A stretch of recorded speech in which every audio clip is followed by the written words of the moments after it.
Et encore une nouvelle ambiance au parc du Grand Blotreau. Et toujours des plantes utilitaires, hein, c'était ça? Exactement, parce que le bambou, on a dit que c'était hyper utilitaire. On est dans un autre endroit utilitaire et un peu tropical. Alors ça, à droite... C'est un potager. Ouais, il est potager. Mais alors ici, ça se voit peut-être pas encore trop tropical, mais après, ça se voit plus. Et ici, ça se voit pas trop. En attendant, la tomate, c'est quand même, ça nous vient quand même d'Amérique. Oui, même si les Italiens se la sont appropriés. Voilà, ils nous font croire que c'est eux qui ont inventé la pizza. Et regarde, là, ici, une très très belle collection de plusieurs dizaines de tomates. Chacune a son petit nom. Green Zebra, cœur de bœuf, cerise noire, ananas verte, cœur de bœuf rose. Voilà, tu vois. On a des petits plants quand même. On a à la Ça, fois c'est les là. plants. Green Zebra, donc c'est-à-dire quand elle est mûre, elle est toujours verte. Elle reste verte. Voilà, elle est pas mal à la mode. Je dirais que les grandes à la mode, c'est Green Zebra et noir de Crimée, puis un peu cœur de Des jaunes aussi, hein, un peu. Il y en a des petit peu. jaunes, ouais. Et derrière, ça déjà, on est plus tropical. Tu vois la plante, un petit peu comme tout à l'heure les hippomées, la plante derrière, vraiment derrière contre le mur.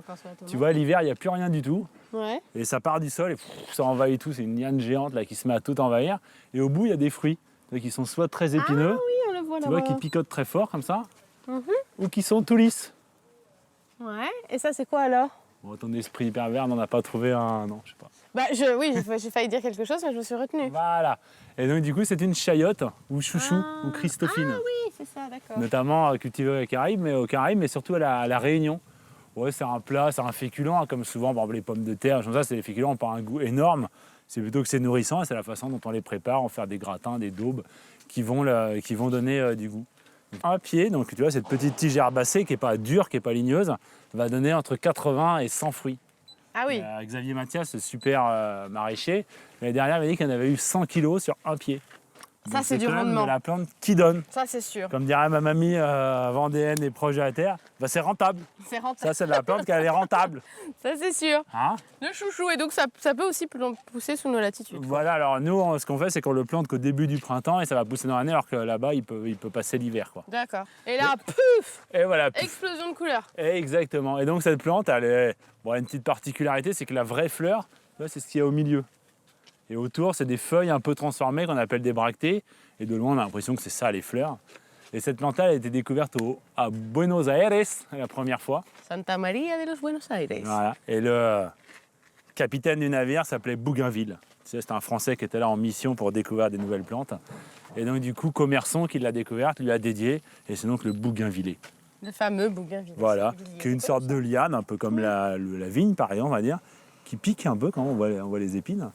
Et une liane, mais qui ne pousse pas très très haut et qui s'est maintenant disséminée partout dans le monde. Et maintenant, quel que soit l'endroit, qu'on aille aux Canaries, enfin n'importe où entre les deux tropiques, devant les belles demeures, devant les jardins, cette plante est très très souvent présente parce qu'effectivement, c'est un foisonnement de couleurs et puis ça dure assez longtemps dans l'année.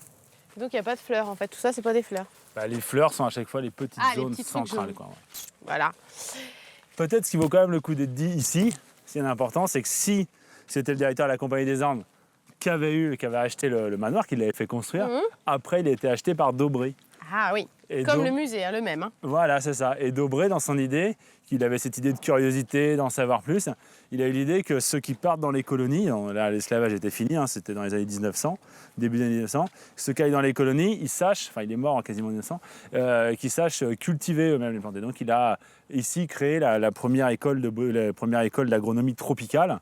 Et donc c'était une école d'agronomie tropicale, donc les élèves allaient étudier et par exemple ils découvraient, tu vois derrière, toutes les graminées qu'on peut cultiver dans les pays tropicaux, le mil, le millet, le sorgho, voilà. Et donc ça permettait de se faire un petit peu la main dessus. Toutes les grandes plantes là, un peu comme des maïs quoi. Voilà, c'est ça, des graminées, donc la famille de l'herbe, la famille du blé, la famille du bambou, voilà, du maïs et du riz par exemple. Donc souvent ce riz, c'est ce qu'on appelle, en fait les fruits des graminées s'appellent souvent des céréales. Enfin les céréales sont toujours des fruits de graminées. D'accord. Et après, on a des collections. Il y avait la collection de tomates. Ici, c'est une collection avec à l'odeur. Hein, basilic. Et voilà. Ça va bien avec les quelques tomates. Dizaines de basilic. Basilic, feuille de laitue. Voilà. Bah, après, les noms, tu sais, olives, c'est les commerçants qui les donnent. Hein. Ouais. Derrière, on a les courges géantes qui sont toujours un petit peu impressionnantes. Le tunnel des courges. Et puis, d'autres plantes balader, quoi. utilitaires. Voilà. Ah si, peut-être la dernière. Je veux te montrer une dernière plante. Je crois qu'il nous reste quelques secondes. Tunnel des courges. Alors ça, c'est trop rigolo. Ah, ça donne envie. Si tu invites quelqu'un là, ça peut être, on se demande ce qu'on veut lui dire. C'est ambigu. Et donc Annelise, la dernière petite plante poétique et romantique. Oui. Non, ce n'est pas la couille de dinosaure que tu étais en train de regarder. Voilà, c'est ça Annelise. Non, c'est joli. Ce n'est pas ça, mais tu sais, tu C'est les parlais plus petites, là. d'une copine qui s'est fait, voilà, comment dire, inviter en mariage, comme on dit ça. Demander en mariage. Demander en mariage. Bon, ça, c'était hors caméra. Dans une mais- demande très poétique hors caméra. Mais regarde cette plante incroyable. C'est celle-là, pour demander en mariage. Regarde, un cœur. Waouh. Ah oui. T'as vu? C'est pour ça qu'on l'appelle le pois de cœur. Exactement, le pois de cœur. C'est pas excellent non plus à manger, mais par contre, qu'est-ce que c'est beau. Tu vois, ça vaut. Tu montes ça sur une bague. Moi, je trouve que ça vaut tous les diamants du monde. Ah ouais, faut voir. Hein. Donc voilà, on a fait le tour de notre petit potager. Pas le tour, mais on Oui, a on donné a un fait aperçu voilà. pour donner envie de venir faire le tour. Venez voir le potager, on va finir Dans cette un série. potager chaud. Chaud, chaud les marrons. À la prochaine.